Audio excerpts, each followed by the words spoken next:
Okay.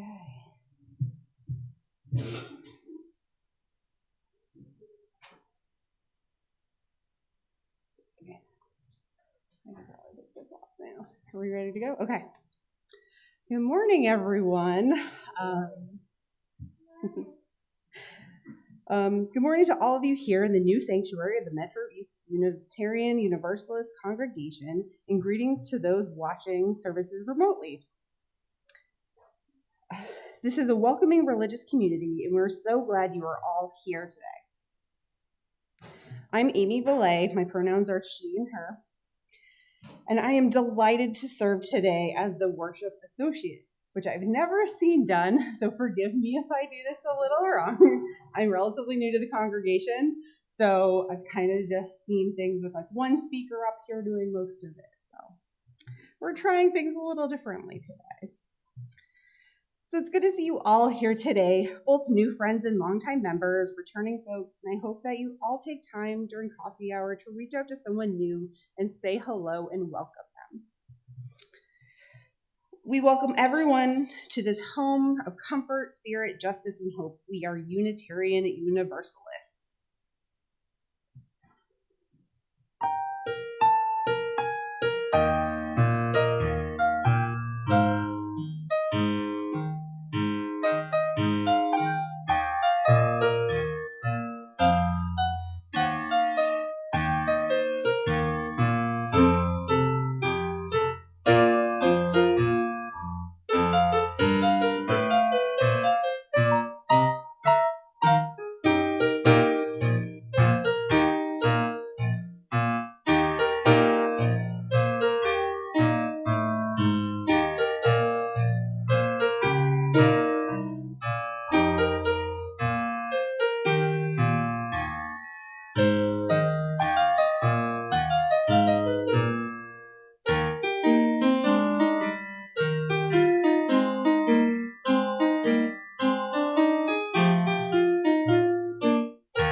Okay.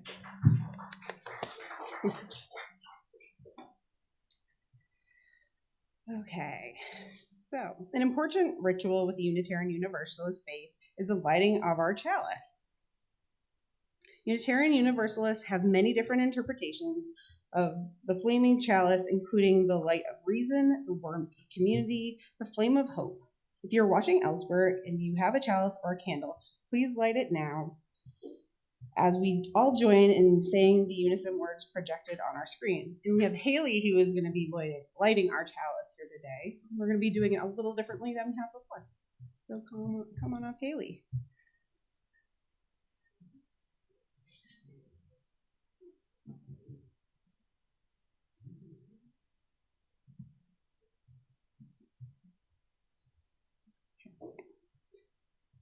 We light this chalice today as a symbol of community.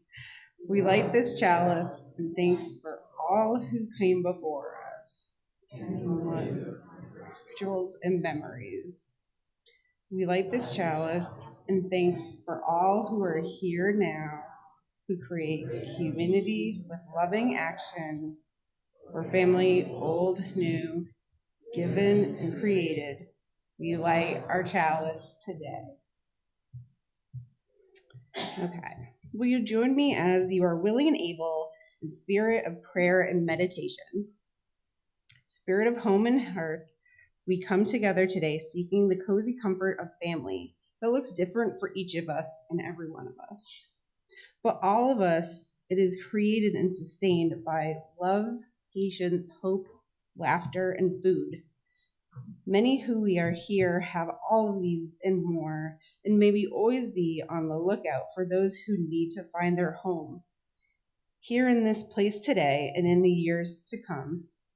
Amen and blessed be. I invite you all to take a moment and greet someone you don't know as well this morning and make a new connection with someone you can get to know more over the coffee hour. Then we will begin to sing the first hymn, number 360.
It is tradition here in the Metro East U congregation to place each service within a larger source and principles that, as you use, hold dear.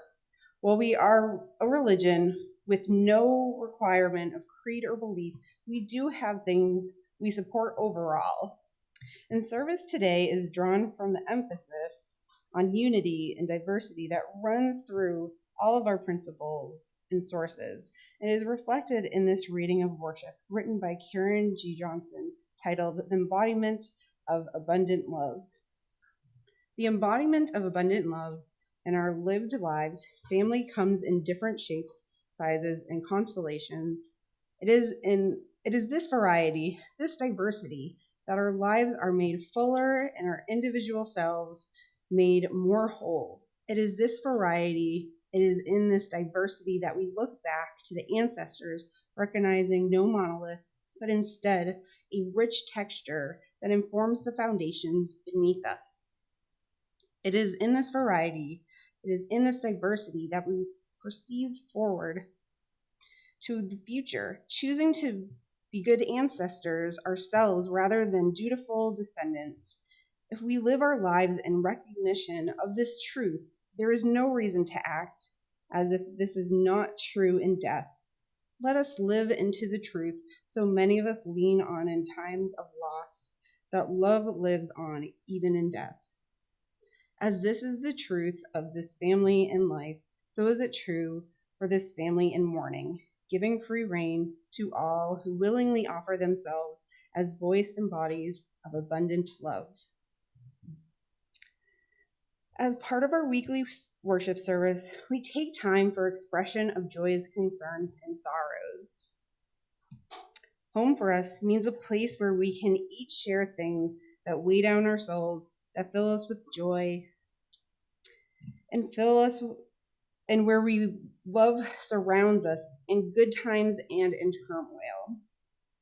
If you would like to recognize a joy, sorrow, or milestone, you can come forward and place a stone or several stones in the water bowl represented your joys and sorrows. There are stones here in front.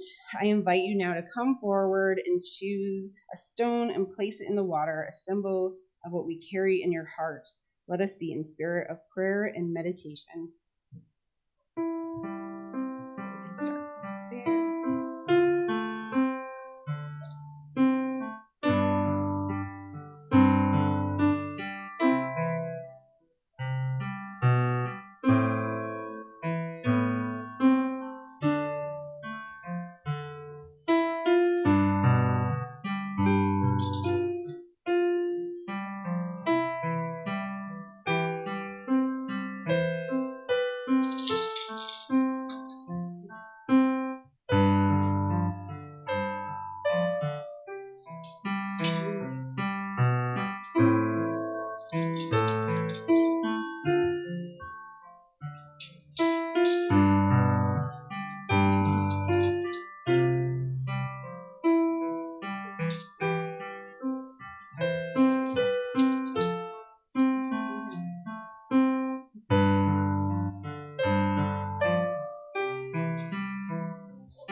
Our children are incredibly important because they are the future of our world.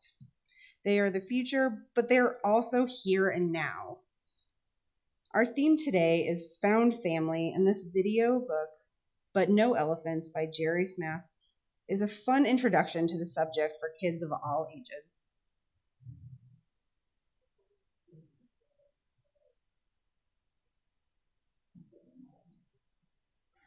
But No Elephants by Jerry Smith. Grandma Tildy lived all alone. She worked hard every day. She had no time to play. One day a man came to her house. He was selling pets. "Would you like to buy a canary bird?" asked the man. "Very well," said Grandma Tildy, "but no elephants." Grandma Tildy was cooking stew. The bird wanted to help, so he sang a song for her. It made Grandma Tildy happy. That night they sat down to eat the stew together, and it tasted better than ever before. The next day the pet man came again. "Would you like to buy a beaver?" he asked. "Very well," said Grandma Tildy, "but no elephants." Grandma Tildy needed firewood.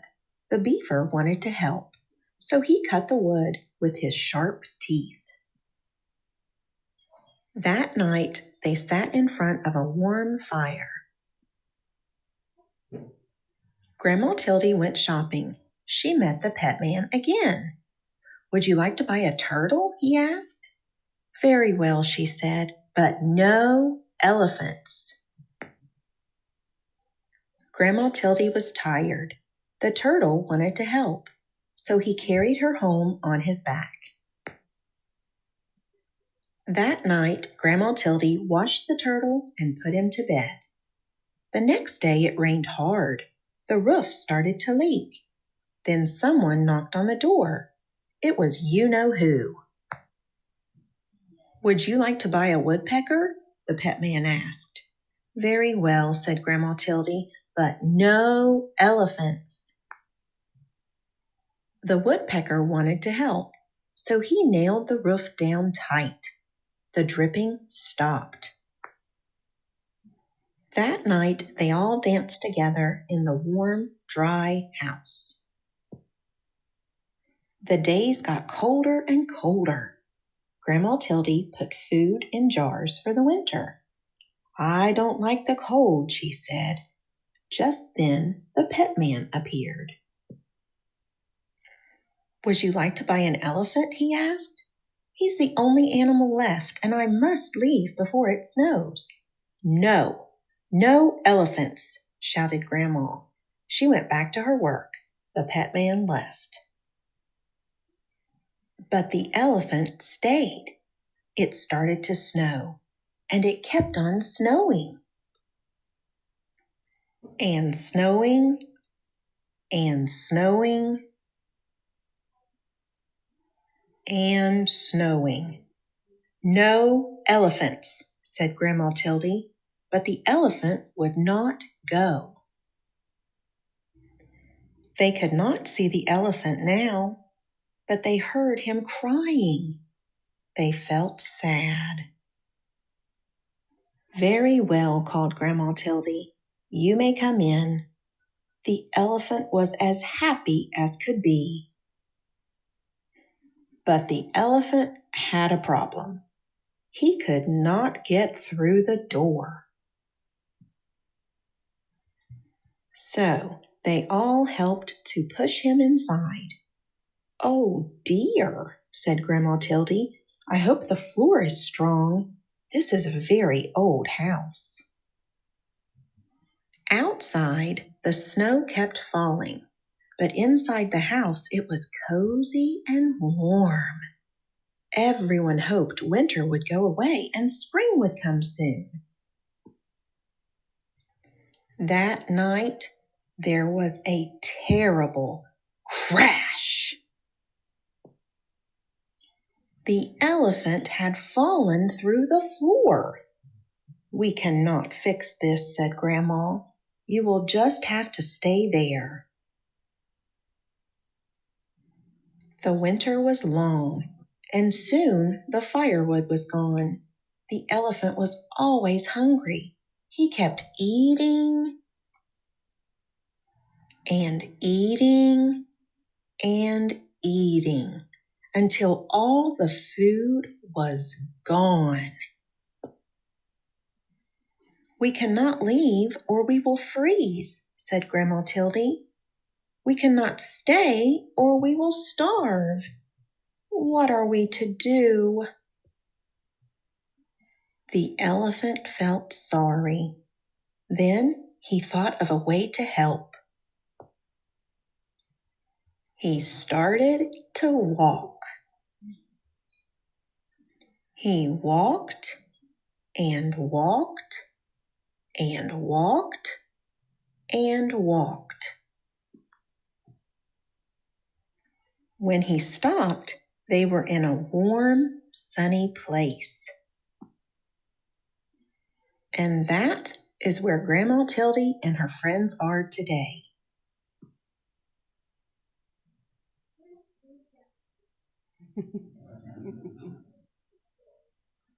Okay. Our next hymn is in the gray hymnal, or on the wall, number 346, "Come Sing a Song with Me."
Nice. I'm going to turn it over to Alex.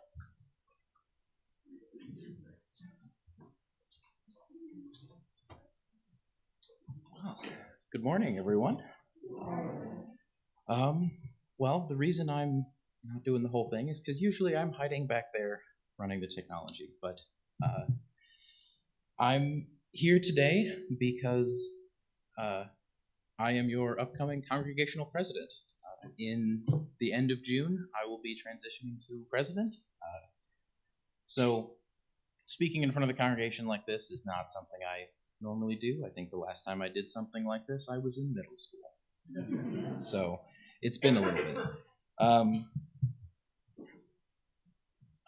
But I wanted to come up here today to talk a little bit about my hopes and expectations of the congregation in the next year. These aren't concrete goals with deliverables and deadlines. Those are largely left up to the congregation for the board to enact. These are more of a discussion about how I want this community to be there for its participants. This is a group that we choose to be part of because it helps us, may it be spiritually, socially, or in any number of other ways. So, speaking in front of the congregation like this is not a requirement of being president, if any of you are considering a leadership position. There's no hazing ritual for becoming president, at least I haven't found one yet. Robin hasn't told me. So, we'll see how this goes. So, for many people, a group like this can be their found family. That family being one you choose rather than the one you were born with. This family of choice is a prevalent trope that gets used in a variety of different genres and mediums across modern literature. One of my favorite examples comes from one of my favorite Japanese anime called One Piece. The prelude was a song from that anime. In this show, a pirate crew, captained by a small boy made of rubber, travels the seas in search of the One Piece. It's the ultimate treasure which confers upon its owner the title of King of the Pirates. But the best expression of this trope actually comes from a secondary source. So, prior to the anime being readily available in the US, random groups would translate portions of the subtitles and provide them because there weren't any English subtitle translations. And so one English word in, I think, the first season or so that they had a very hard time, or one Japanese word that they had a hard time translating was the word nakama. It's difficult to convey its meaning. Sometimes it meant crew member or friend or comrade, but they felt none of those really fit. So this particular translator decided to leave the word untranslated in the subtitles. They took the time to explain what it meant, some of the connotations they thought, and left it. So nakama, as defined by the Iwanima Japanese Language Dictionary, is peoples whose hearts are united, who do something together, and who have maintained this relationship for a long time. For me, that's what found family is about. People who share the same views, do things together, and who are in it for the long haul. So now that we sort of understand what building this community looks like, what it means, let's look at why we do it. Why do we build this community? For some people, it's a spiritual obligation. Many Jewish and Christian traditions call us to love our neighbors as ourselves. Passages like Galatians 6:2 call us to bear one another's burdens and so fulfill the law of Christ. As the old saying goes, what goes around comes around. Likewise, drawing from many schools of Indian religion, the concept of karma compels us to help others. And while the discussion can tend to center around reincarnation and its effects on your future life, the immediate effects in your current life is an equally important aspect of karmic theory. Even our humanist sources, and especially our first principle, call on us to honor the inherent worth and dignity of every person. So that's the what and the why. Now we need to know how. How do we build a found family, a community, or a society? For this, we need to look to something called social reproductive theory. This is the concept that productive work, your everyday job, the thing you do to make money, is only possible by nature of reproductive work. Modern feminist theory discusses this in the context of work in the home that is disproportionately burdened women. It's a largely uncompensated body of work that includes caring for children, people in your community. It includes things like religious education and providing a moral and ethical framework through which we can view the world and sharing and refining that with others in our community.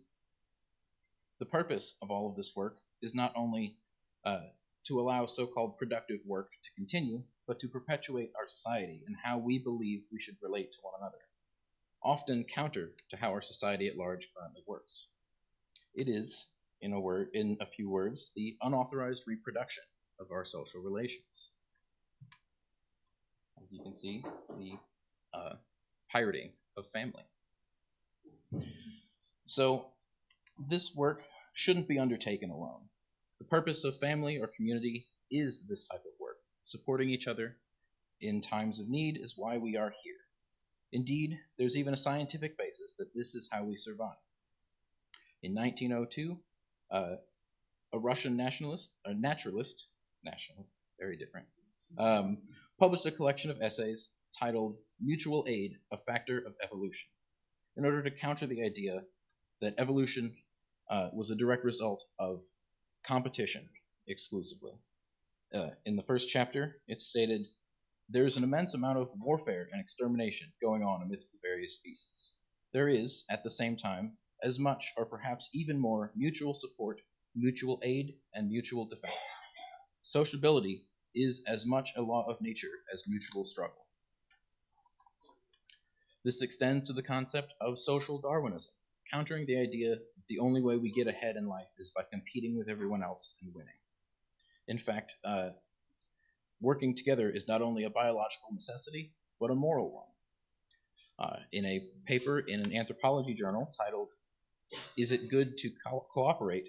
Testing the Theory of Morality as Cooperation in 60 Societies," the authors argue that cooperation is considered morally good behavior and nearly universally across societies. So, what do I want this community to do in the coming year? I want us to support each other through spiritual, emotional, and tangible assistance. Things like mutual aid, as well as community activities. This is solidarity, not charity. We're here to help each other, not only because it's the right thing to do, but because by doing so, we help ourselves. We have empathy for those who need more help right now, and we help them because someday they may help someone else. In this way, we can create the kind of society we want to live, the kind of church community we want to live in, and the kind of people we want to be. All right.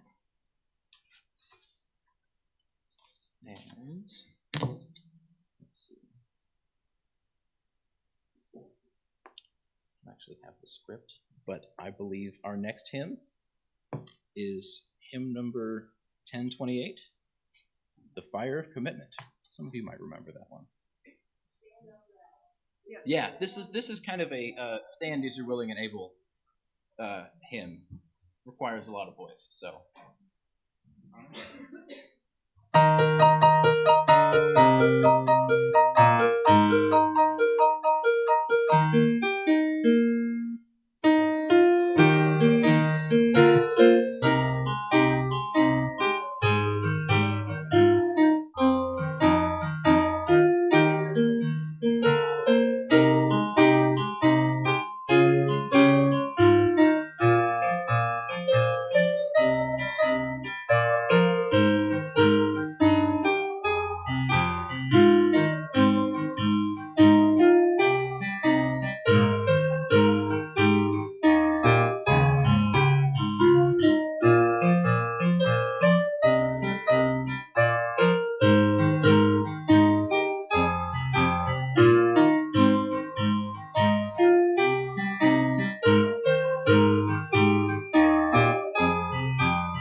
So if someone's here who could walk around with the offering basket, that would be really helpful. Thank you so much. As we pass around the offering basket, I offer the gentle reminder that this community of faith is supported only by your giving. Please donate as you can with your time, talent, and or treasure. All are needed for our church to prosper. However, if this is your first time here, you are not obligated to give, as we want this service to be our gift to you. Give what you will and what you are able, for you are generous people. And Claudia always wants to stress what you are able. And she doesn't know ever what you're giving, so don't let that be a stress for anyone.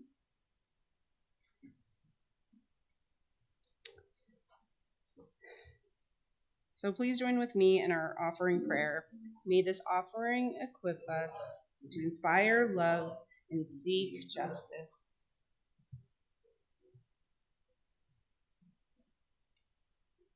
Okay.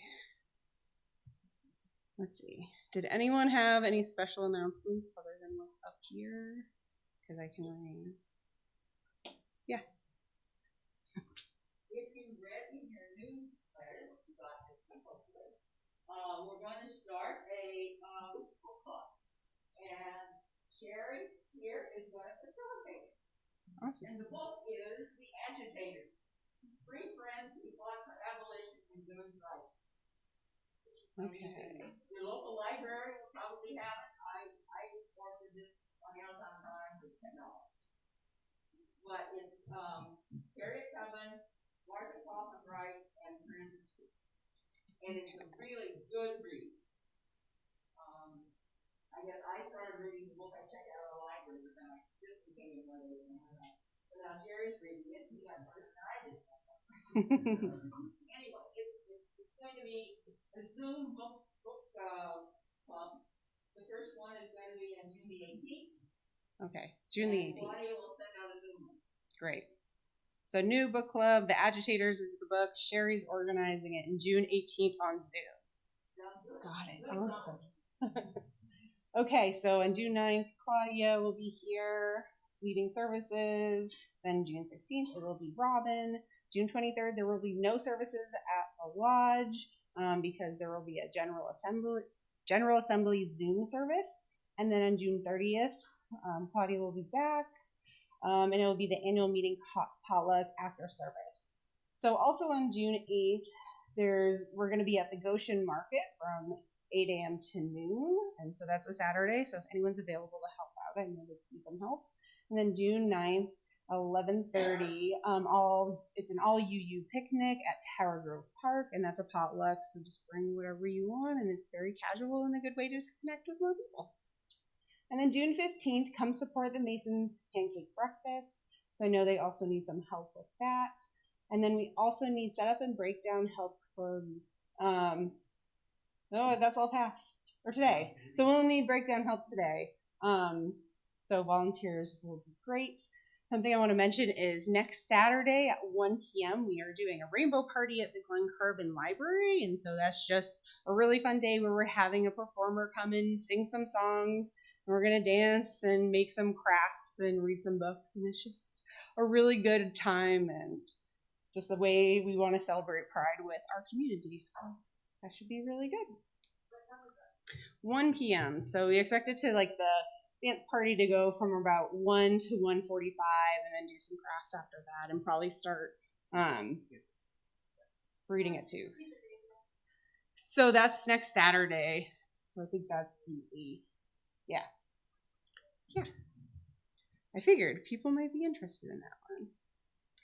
Okay. So I think that's it for announcements. It's time to extinguish the chalice. Do we have the... Okay. There's a small Oh, there's a small one. Never mind, I didn't know that was here. Okay. Perfect. So I invite you to join me in reciting a prayer as I extinguish the chalice. Oh, we can use that one whenever. Do you want to do it? Yeah, you can do it. So the light of truth and meaning cannot be put out. We are the keeper of this flame until we meet again. Awesome. Yeah. We're doing a little We're different switching it up. because we're strange. We're doing a postlude, and then I'll have some closing words.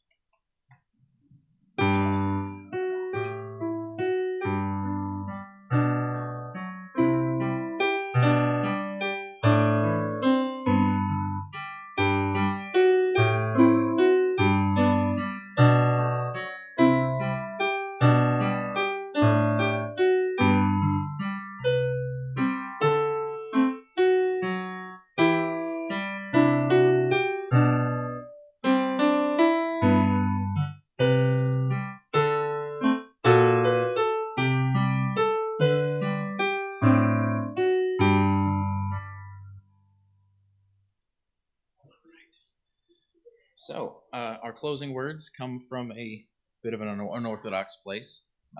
Social media is not where you expect them to come from. But in a TikTok, a user asks why they should bother being a good person.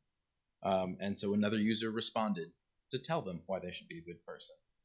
And they had this to say: "You have empathy because you are strong, because you can stand against the storm, because others can rely on you.